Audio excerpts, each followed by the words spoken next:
Hello guys! Welcome back! So, nandito tayo sa Bukiran kasi may nagtitinda dito mga mais sa Norway guys every August. So, ngayon, mag-harvest, sarili tayo mag-harvest dahil kasi mas maganda kasi tayo at makakapili din tayo at hindi tayo makakareklamo kung ano ang binibigay nila. So, ikaw mismo ang mag-harvest dito sa Norway. Ganyan style.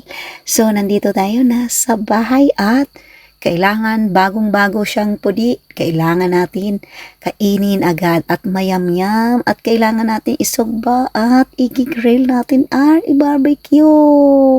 Sarap! Yan, nandito na. Tapos na ay dalawa-dalawa lang kami dahil kasi kapag marami ay matatapon lang yan. So, dito sa Norway, kapag kumakain ka ng mais, kailangan mo lagyan siya ng butter and then little bit salt. Ganon yan dito guys. Dito ang style at isa pa ang mais dito guys.